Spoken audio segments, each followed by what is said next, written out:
Saya rasa ini tentu juga akan kita lihat apakah ini menjadi sinyal bagaimana putusan MK ini memberi ruang kepada Anies lewat PDIP ya. Dengan skema ini tentu juga tidak akan menguntungkan bagi Ahok ketika misalnya yang muncul itu adalah Anies. Tapi untuk mengalahkan Ridwan Kamil tentu lebih gampang menggunakan Anies dibandingkan Ahok. Menariknya apakah nanti di Jakarta ini akan terbentuk perang politik legislatif antara PDIP yang mendukung Anies atau mungkin PKS yang oposisi dengan Anies. Ini juga akan kita melihat bagaimana serangan balik atau comeback orang yang dulu dekat dan juga berkompromi malah saling serang. Anies yang dulu berjarak dengan PDIP makin dekat, Anies yang dulu dekat dengan PKS makin jauh.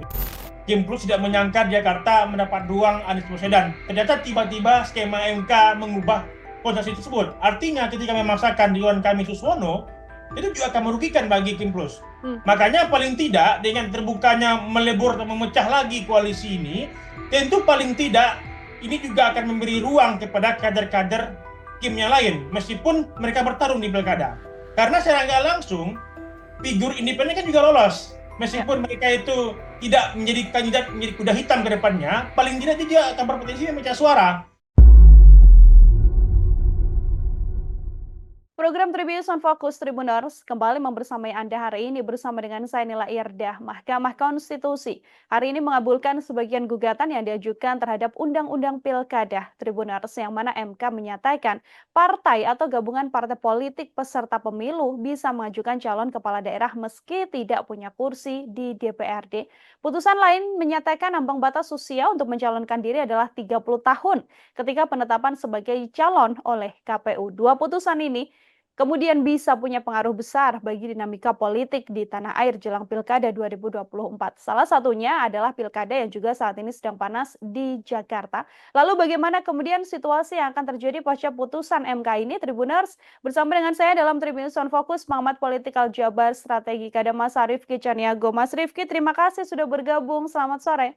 Ya, selamat sore Mbak Nila. Ya. Baik, terima kasih menyempatkan waktunya berdiskusi hari ini bersama dengan saya. Saya ingin minta pengantar terlebih dahulu dari Mas Rifki. Kita sama-sama mengikuti bagaimana kemudian putusan MK hari ini. Dua putusan sekaligus yang rasanya akan menarik sekali untuk kemudian kita diskusikan, Mas. Ya, soal putusan MK baru-baru ini, hari ini kan memang apa namanya kejutan di lorong waktu ya. Artinya ketika kebahagiaan Kim Plus di hari kemarin ini baru merasakan bagaimana dukungan kepada Pak Ridwan Kamil ke Pak Suswono dengan koalisi gemuk, tapi tiba-tiba MK memberikan kabar baik untuk Anies. Dan ini bukan hanya untuk Anies ya, ini fenomena pilkada yang juga akan berdampak ke seluruh pilkada di Indonesia yang memang skemanya sama. Dan saya rasa ini tentu juga akan kita lihat apakah ini menjadi sinyal bagaimana putusan MK ini memberi ruang kepada Anies lewat PDIP ya. Artinya PDIP yang memang secara jumlah kursi sekitar 15 kursi kalau tidak salah. Dengan jumlah itu tentu juga akan menguntungkan bagi PDIP apakah dengan membuat skema baru dan atau bagaimana. Terus yang kedua soal umur ya, apakah ini juga akan memberi ruang untuk Mas Kaisang untuk maju atau tidak? Ini kan juga karena isu ini muncul di hari yang sama, perdebatannya dua, Mbak. Perdebatan orang peduli soal Anies maju, yang kedua orang akan fokus pada isu Mas Kaisang atau bagaimana. Makanya biasanya kan di media ada pembagian isu ya. Ini mungkin Ya. hari ini, tapi ini dua isu yang cukup populer dan hari yang sama. Artinya ini juga akan terjadi pembagian fokus baik dari media maupun pengamat bagaimana mengomentarinya. Tapi yang menariknya dengan dua isu itu tentu juga akan apakah ini menguntungkan bagi Mas Kaisang atau menguntungkan bagi Mas Anies. Yang jelas, yang paling menarik itu adalah dengan dukungan PKS yang kepada Pak Ridwan Kamil ketika skemanya berubah, apakah Pak Ridwan Kamil akan mencari cawagup baru atau tetap dengan Pak Suswono? Ketika Pak Ridwan Kamil mengganti cawagupnya, apakah PKS masih mendukung Ridwan Kamil atau pindah lagi kepada Anies Baswedan itu, Pak? Mhm. Oke, kita mulai dari yang terjadi di Jakarta terlebih dahulu sebelum nanti masuk ke Mas Kaisang. Mas Ya. Rifki, ini secara spesifik di Jakarta kan Kim Plus ada total 12 partai politik yang kemudian mengusung Ridwan Kamil bersama dengan Suswono. Apakah dengan terbukanya jalan lewat putusan MK ini juga membuka besar peluang PDIP belum tentu membersamai Anies Baswedan tapi bisa mengusulkan calon sendiri entah itu Ahok atau calon-calon yang memang dikaderkan oleh PDIP, Mas? Ya, saya rasa ini juga akan menjadi angin segar bagi PDIP di Jakarta karena PDIP dengan jumlah kursi yang cukup besar, tapi dengan skema koalisi gemuk yang dibentuk oleh Kim plus tidak menguntungkan bagi PDIP. Paling tidak dengan pilihan skema yang terjadi dengan putusan MK baru-baru ini itu menguntungkan bagi PDIP. Apakah nanti PDIP akan mengusung Ahok atau mengusung Anies? Tapi kemungkinan yang muncul yang benar itu adalah Ahok. Apakah ini wakil tentu wajib PDIP. Apakah yang munculnya Bang Hendra atau mungkin Dul, Karno ya. Artinya dengan skema ini tentu juga tidak akan menguntungkan bagi Ahok ketika misalnya yang muncul itu adalah Anies. Tapi untuk mengalahkan Ridwan Kamil tentu lebih gampang menggunakan Anies dibandingkan Ahok. Tapi tentu kita berharap dengan skema ini tentu partai-partai yang sudah mengusung Ridwan Kamil itu kembali melebur.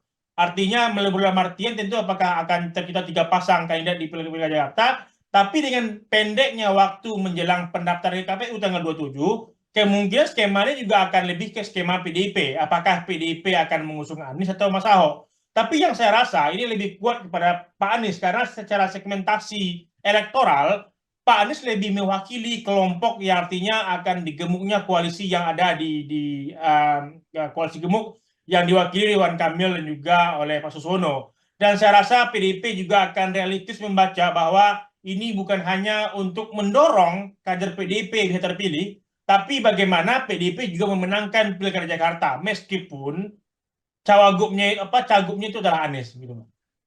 Oke, apabila memang peluangnya bagaimana melihat kemenangan berada di Anies Baswedan yang bisa diusung oleh PDI Perjuangan begitu ya, Mas Rifki. Beberapa waktu lalu mungkin kita juga pernah berdiskusi. Secara ideologi ini Anies Baswedan dan juga PDI Perjuangan ini kan sangat amat berseberangan begitu ya, berkebalikan. Apakah kemudian mungkin PDIP lebih mengunggulkan Anies Baswedan sementara di satu sisi ada calon yang juga cukup besar nih, ada Ahok yang juga bisa dimajukan di Jakarta?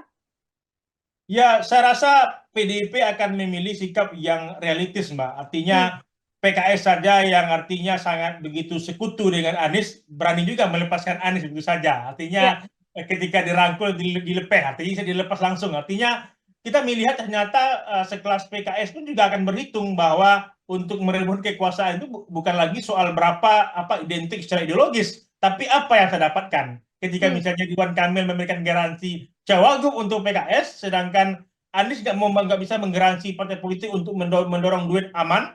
Dan saya rasa tentu PDIP juga akan berpikir sama. Meskipun ruang ketemunya PDIP dengan Anies cukup besar. Kenapa seperti itu? Karena memang Anies di Pilpres 2024 ini kan wajah dari oposisi dengan Mas Ganjar. Artinya wajah mereka itu berdekatan dalam artian secara kultur politik mereka ini bertentangan dengan dengan Pak Prabowo Gibran.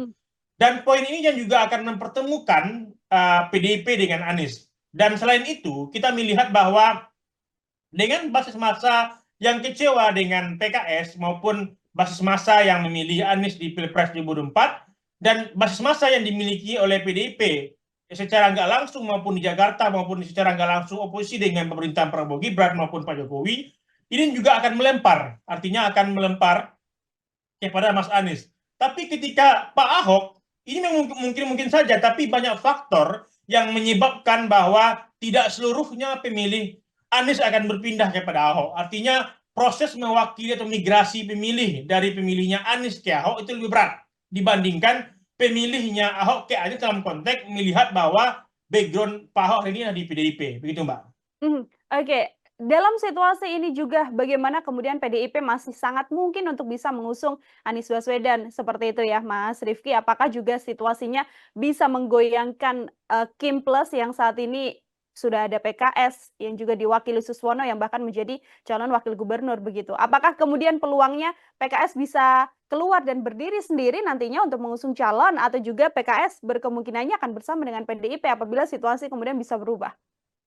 Dan ini menariknya pilkada serentak yang 2024 ini karena memang berdekatan atau memang menjadi rentetan menjelang pemerintahan baru Prabowo Gibran sebagai partai politik yang sudah berkuasa hampir 10 tahun lebih. Ini hampir 10 tahun ya. Artinya tentu PKS akan realistis bahwa ini bukan hanya soal pilkada kompromi yang akan dimainkan oleh PKS, tapi bagaimana nasib dia di pemerintahan Prabowo Gibran.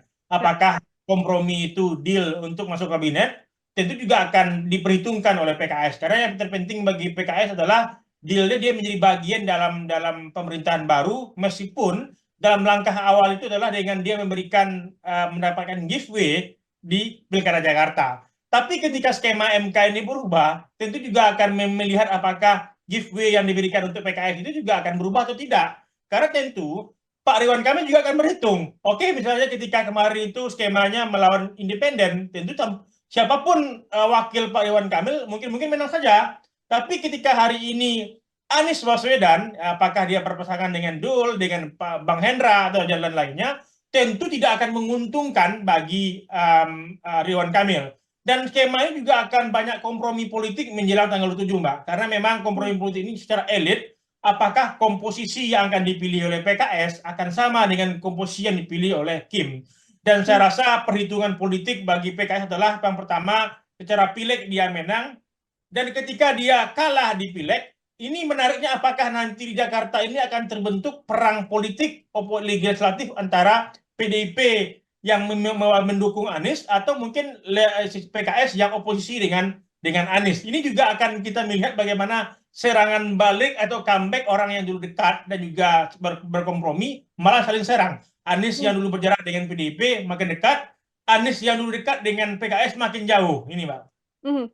Kalau kita melihat bagaimana kemudian deklarasi yang kemarin dilakukan begitu ya, Ridwan Kamil dan juga Suswono kader PKS ini kan lumbung suaranya, artinya kemungkinan besar memang mengarah ke Ridwan Kamil dan Suswono apabila melawan calon independen. Tapi di situasi sekarang ada putusan MK, masih sangat besar juga peluangnya untuk terbelah apabila PDIP mencalonkan Anies Baswedan. Apakah kemudian sosok wakil gubernur yang membersamai RK maupun Anies Baswedan dalam situasi ini akan berperan sangat penting, Mas Rifki? Ya, menurut saya wakil juga akan menentukan, Mbak. Artinya kenapa Ridwan Kamil itu memilih PKS, tentu garansi yang ingin ditunggu oleh PKS sejak mendukung Anies adalah memang jabatan politik. Dan ini nggak pernah didapatkan sejak 2017, sejak Pilpres, dan dia berharap di Pilkada 2014 ini, 2024 ini. Tapi ternyata Anies nggak mampu memberikan garansi itu karena dia bukan kader partai politik. Ternyata itu dibaca oleh timnya Ridwan Kamil, Kim Plus, dengan menggaransi bahwa RK berpasangan dengan kader PKS. Tapi garansi ini juga akan merusak skema PKS karena tidak semua masyarakat Jakarta akan setuju dengan pilihan politik PKS. Karena kan ibarat Anies dengan PKS ini kan dulunya kan ibarat sangat sekutu ya, artinya sangat melengkapi. Dan ketika mereka berpisah, ini pemilihnya juga berpisah, Mbak. Apalagi dengan Anies juga maju di Pilkada Jakarta. Makanya saya rasa tentu skemanya hari ini, skema untuk mempertahankan posisi Anies dengan basis pemilih PKS yang ada, tentu Anies maju sendiri. Lalu untuk mendekati pemilih yang ada di Ahok maupun di PDIP, tentu wakil Anies adalah dari PDIP. Makanya skema ini yang akan menguntungkan bagi Anies. Tapi yang pertanyaannya dengan skema hari ini, tentu Ridwan Kamil masih punya waktu untuk bisa melihat apakah pendaftaran tanggal 27, apakah nanti juga akan memberi ruang atau tidak kepada Ridwan Kamil untuk mengganti cawagupnya, apakah Suswono atau yang lain. Karena untuk menang, Pak Ridwan Kamil butuh figur yang populer. Karena saya survei kan, Pak Ridwan Kamil kan 3 besar. Artinya dia juga harus mencari figur yang kuat, karena Pak Ahok kan nggak bisa jadi cawagup. Begitupun jadi cawagupnya Anies. Artinya ini juga akan menentukan apakah Jakarta ini akan menjadi pertarungan dimenangkan oleh kelompok oposisi atau pemenang. Apakah di kelompok pemenang yang kita lihat sebagai kelompok dari Kim gitu. Ini kemudian apabila situasinya Ridwan Kamil berkemungkinan masih akan mengganti calon wakil gubernurnya. Secara hitung-hitungan atau deal-dealan yang kemudian terjadi di Kim Plus antara PKS ini membuat PKS juga berkemungkinan langsung keluar, Mas Rifki. Atau kalau dari analisa Anda akan seperti apa? Ya, tentu PKS juga akan berhitung. Kalau misalnya PKS ini akan melihat peluang bahwa ini mungkin bukan hanya soal Jakarta, atau mungkin kan skema ini kan pilkada serentak ya, Mbak. Artinya tentu meskipun PKS didapatkan di Jakarta, ada barter mungkin di daerah lain. Dan tentu bagi PKS ini Jakarta ini juga penting. Sangat sedih PKS ketika nggak mendapatkan Jakarta. Tetapi kesedihan PKS itu juga akan digaransi dengan dia masuk ke kabinet Prabowo Gibran. Dan saya rasa ini yang juga akan menjadi peluang bahwa kenapa PKS masih berpeluang bergabung dengan pemerintahan Prabowo Gibran atau mendukung Ridwan Kamil meskipun cagupnya berubah. Tetapi PKS juga akan menghadapi risiko ketika misalnya Anies Baswedan yang identik dengan abahnya PKS ini akan memilih garis politik yang berbeda dengan PKS. Apakah segmentasi pemilih PKS ini akan seluruhnya akan mendukung Ridwan Kamil yang secara nggak langsung di belakangnya ada Kim Plus gitu. Artinya ini juga akan melihat bagaimana narasi yang akan digunakan oleh PKS ke depan. Kenapa PKS yang menjadi sorotan? Karena PKS yang di awalnya diharapkan untuk membelah atau untuk menarik pemilih PKS yang mendukung Anies dulu dengan mendukung Ridwan Kamil. Tapi dengan Anies mendapatkan tiket dengan skema MK yang baru ini, tentu juga akan semakin menarik ke depannya. Apakah ini pertarungan pilkada yang juga ditunggu-tunggu banyak orang gitu loh. Arahnya PKS akan berdiri sendiri kemudian bersama dengan Anies Baswedan yang dengan putusan MK sekarang, atau peluangnya juga bisa bersamaan dengan PDI Perjuangan dan membentuk poros koalisi baru, Mas Rifki? Dan saya rasa tentu PKS, kalau kita melihat skema yang ada di di beberapa pilkada, kemungkinan PKS akan bersama Gerindra karena sekutu yang terbentuk PKS Gerindra udah lama meskipun pernah berpisah gitu kan, sama dengan Gerindra PKB. Dan saya rasa bagi PKS tentu berhitung bahwa Prabowo adalah pemenang Pilpres. Cukup berhitung jangka panjang dia untuk berkoalisi dengan Prabowo dengan Gerindra dibandingkan dengan PDIP hanya untuk mengamankan Jakarta. Apalagi secara pemilih PKS ibarat minyak dan air dengan PDIP. Meskipun ketika dia dengan Gerindra, meskipun secara politik pemilih Jakarta, pemilih Anies berseberangan dengan pemilihnya PKS, paling tidak PKS dapat garansi menteri untuk berbuka politik selama 10 tahun terakhir gitu. Oke, ini artinya waktunya PKS untuk kemudian bisa masuk ke kabinet lewat pemilihan siapa yang didukung di Pilkada Jakarta saat ini, seperti itu ya, Mas Rifki. Ini kalau di Jakarta sangat amat berdampak begitu, bagaimana kemudian putusan MK yang memperbolehkan tidak perlu banyak kursi di DPRD namun bisa mengusung calon. Apakah kemudian putusan MK ini juga berdampak besar juga di pilkada seluruh daerah?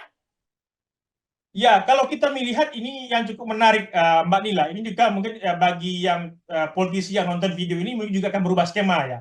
Pertama bahwa dengan skema pilkada kemarin kan udah banyak beberapa kandidat yang memang membeli partai ya. Membeli partai bukan mengamankan partai, mungkin bahasa mengamankan partai dengan artian untuk melawan kotak kosong.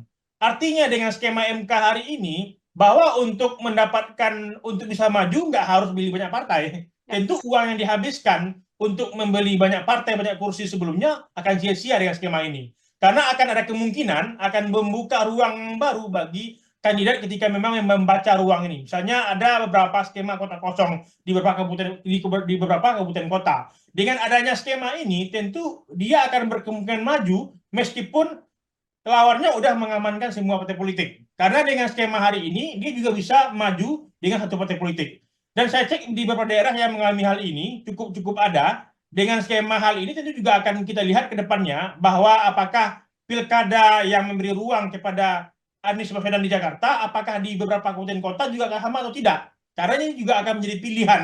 Karena selain itu, di pemilihan cagup kan ada di pilkada, ini kan partai-partai yang tidak lolos di parlemen di level bawahnya, di level DPRD, juga bisa memberikan ruang untuk mendukung calon sendiri. Artinya, tentu perhitungannya bagaimana dengan variabel, dengan memiliki jumlah kursi 7,5% dengan sama dengan partai yang dimenang pileg dengan disamakan dengan dukungan figur independen. Dan saya ini menguntungkan bagi para kandidat yang selama ini terkunci, tidak mampu untuk bernegosiasi dengan partai politik, dan ternyata aturan ini mengubah semuanya, dan mereka mendapat kesempatan untuk berlayar di Pilkada 2024, gitu Mbak. Oke, masih banyak peluang yang kemudian bisa diambil di sejumlah calon-calon juga di seluruh daerah yang ada di Indonesia, kemudian bisa melenggang maju seperti itu ya, Mas Rifki ya, berkat putusan dari MK ini. Sembari kita nanti juga masih akan menunggu bagaimana kemudian KPU akan merespon hasil dari putusan Mahkamah Konstitusi ini. Kita berlanjut di satu putusan MK yang juga kemudian menarik untuk didiskusikan, Mas Rifki, bagaimana batas usia atau ambang batas dari putusan MK ini yang rasa-rasanya bisa menggagalkan juga nama putra Presiden Joko Widodo, Mas Kaisang Pangarep, untuk bisa maju di pilkada, Mas. Ya, saya membaca secara politik menarik di sini, Mbak. Kita nggak bisa membaca bahwa putusan MK ini juga berunsur politik ya. Ini kan juga yang jelas tentu ada juga yang memperjuangkan ini. Tetapi ini juga akan mengunci skema yang terbentuk Jakarta. Misalnya Ridwan Kamil Kaisang. Dengan putusan MK yang nomor 2 yang kedua ini, misalnya berubah wakilnya Suswono. Apakah RK Kaisang akan lanjut atau batal?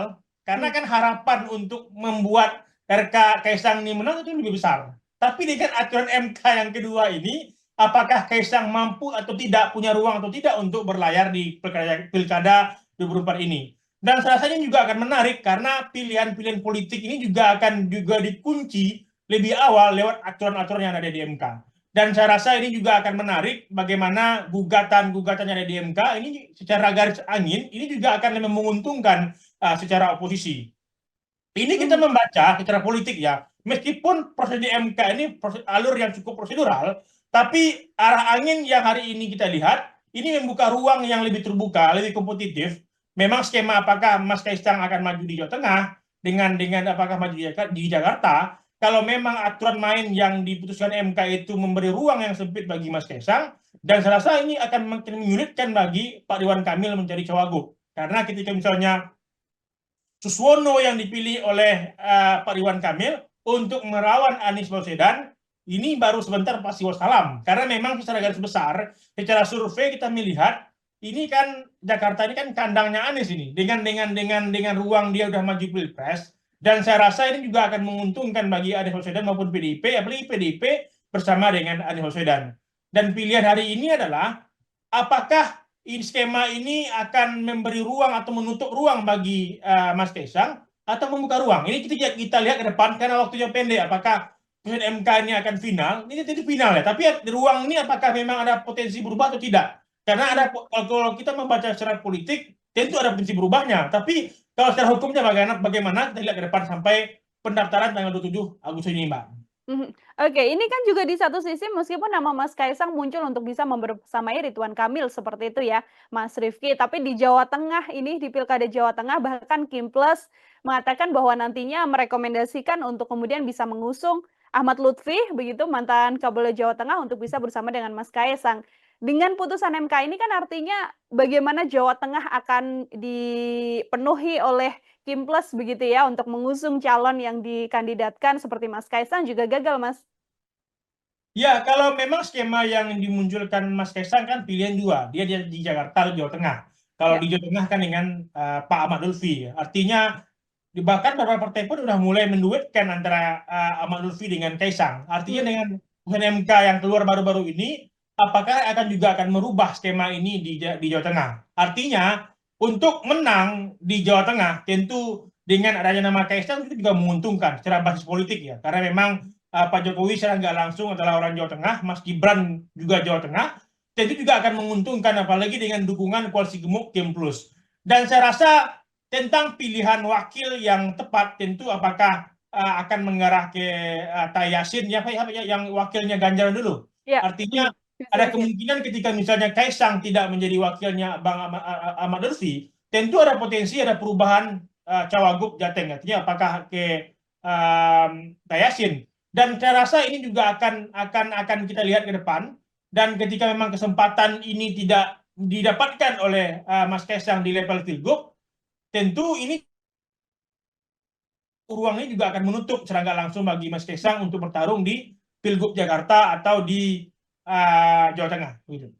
Oke, Mas Rifki, PDIP atau mungkin Anies Baswedan ini diuntungkan begitu ya? Atau bagaimana kemudian partai-partai di luar Kimples yang saat ini diuntungkan dengan 2 putusan terbaru dari MK sendiri. Tapi Kimples sudah banyak diisi oleh partai-partai, namun kalau dilihat kan justru rugi saat ini di posisi sedang gambling dan di posisi dirugikan juga dengan putusan MK. Artinya perlu strategi yang juga cukup kuat yang perlu dilakukan oleh Kimples untuk melihat situasi dan dinamika yang ada di politik saat ini. Kalau dari Adalisa, Mas Rifki sendiri, strategi macam apa yang saat ini perlu jadi pertimbangan bagus bagi Kimples untuk kemudian masih bisa menjaga dinamika dan menguasai situasi yang ada? Ya, kalau kita membaca strategi yang akan dilakukan oleh Kimples agar bisa memenangkan beberapa pilkada strategis di Indonesia di pilkada 2024 ini, tentu mengubah skema. Artinya ketika Ridwan Kamil Suswono yang diusung yang udah dideklarasikan kemarin itu menjadi kandidat yang akan dimajukan oleh Kimples, tentu dengan adanya kesempatan bagi Anies Baswedan untuk berlayar di Pilkada Jakarta, tentu juga akan merugikan bagi Ridwan Kamil ketika berpasangan dengan Suswono karena secara figur. Karena kecuali memang lawannya figur independen yang baru lolos itu ya. Artinya kesempatan ini ketika misalnya dengan Anies, tentu paling tidak Ridwan Kamil harus memiliki figur yang kuat. Dan ketika misalnya Ridwan Kamil Sandiaga Uno memungkinkan juga, tapi apakah Mas Sandi yang meninggalkan jabatan sebagai Wagub Jakarta, apakah mau kembali sebagai sebagai Cawagup? Dan saya rasa kalau ingin menarik, tentu Ridwan Kamil Sandiaga Uno. Kalau ingin menarik, dan Anies siapa itu? Kalau memang ingin menarik gitu kan. Tapi kan apakah Mas Sandi akan mengambil jalan-jalan yang saya rekomendasikan? Mungkin tidak gitu kan. Tapi kalau iya, ini menarik kita diskusikan ke depannya. Dan begitu pun di beberapa wilayah yang memang di Jawa Tengah atau Jawa Barat, ini juga akan membuka skema yang baru, Mbak. Artinya ketika misalnya skema Cawagup hari ini juga akan menentukan ketika misalnya partai politik yang diuntungkan, misalnya partai politik yang tidak memiliki kader di parlemen, atau partai politik yang kalah dalam skema koalisi politik untuk mengusung pilkada, misalnya PDIP, tentu memiliki ruang yang lebih lebar untuk memenangkan pilkada dengan skema hari ini. Dan ketika Kemplus tidak memperhatikan kandidat yang diusung, skema yang diusung, tentu juga akan merugikan. Apalagi misalnya dengan semakin banyak ruang kandidat yang ada muncul, misalnya 3 pasang, 2 pasang, sedangkan ini juga akan mempersulit kandidat yang akan dipersiapkan oleh Kemplus. Dan saya lihat ketika skemanya hari ini, kemungkinan Kemplus juga akan melebur dalam artian membuat skema baru untuk menjelang tanggal 27, karena juga akan berhitung bahwa tidak akan bisa dipaksakan hanya Kemplus, tapi bagaimana yang menang itu adalah kadernya Kim, meskipun secara nggak langsung mereka bertarung di pilkada, begitu Mbak. Oke, artinya dalam situasi ini 12 partai politik yang saat ini masih membersamai Kemplus itu bisa melebur atau memecah lebih kecil lagi untuk kemudian bisa sama-sama mencalonkan kader, tapi pada akhirnya mereka akan bersatu menjadi Kemplus untuk masa pemerintahan 5 tahun mendatang, Prabowo Gibran. Mas Rifki. Ya, kalau untuk menang di pilkada kan ada skema yang menarik. Yang pertama Ya. memang koalisi gemuk, yang kedua menyiapkan calon untuk memecah suara. Artinya mungkin itu yang disampaikan oleh Kemplus untuk memenangkan beberapa pilkada yang ada, termasuk Jakarta, Jawa Tengah, dan lainnya.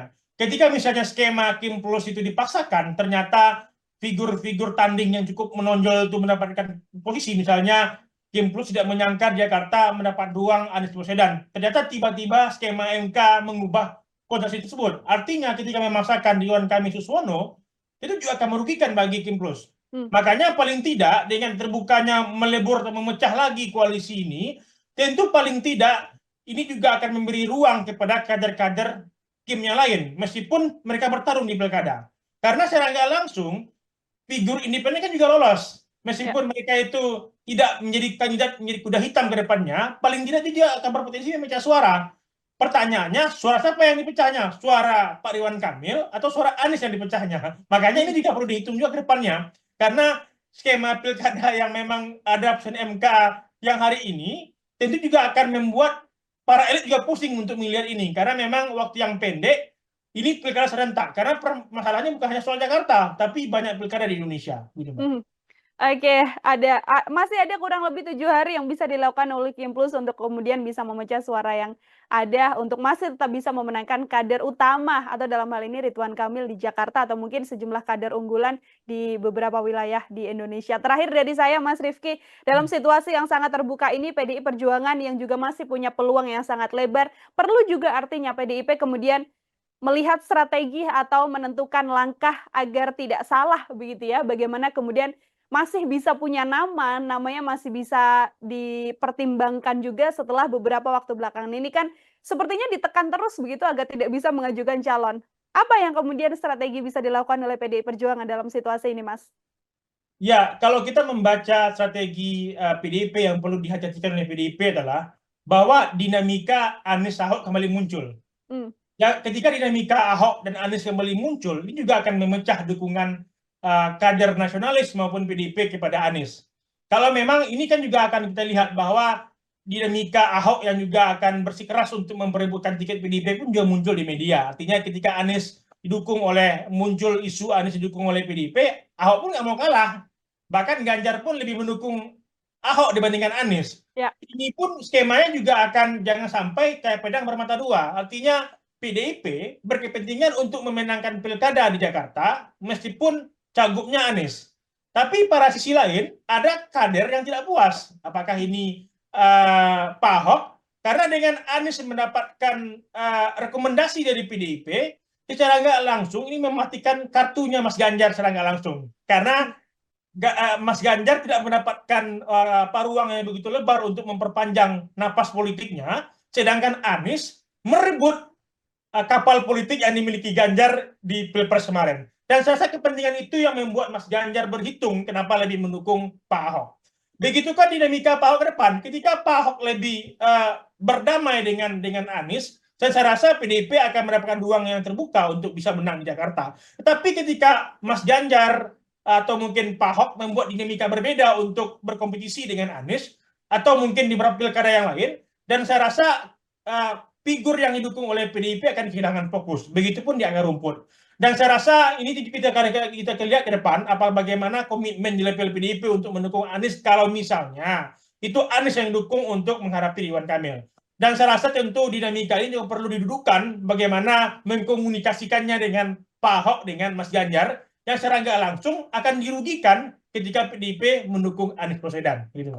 Oke, menjadi pilihan yang begitu sulit untuk PDIP ataupun bagaimana kemudian masing-masing partai harus membuat strategi agar tidak salah langkah ya Mas Rifki ya di situasi putusan MK yang datangnya justru 7 hari menjelang bagaimana kemudian pendaftaran di pilkada di seluruh wilayah di Indonesia sendiri. Mas Rifki, terima kasih banyak luar biasa sekali atas diskusinya hari ini. Kita masih sama-sama memantau dan melihat ya Mas ya artinya apa langkah yang nantinya akan diambil oleh partai-partai politik ini untuk bisa mengusung calon andalannya dan bisa memenangkan kontestasi di pilkada ini. Mas Rifki, terima kasih untuk kesempatannya berdiskusi hari ini. Semoga di lain kesempatan ada waktu untuk berdiskusi kembali. Selamat beraktivitas kembali, Mas Rifki.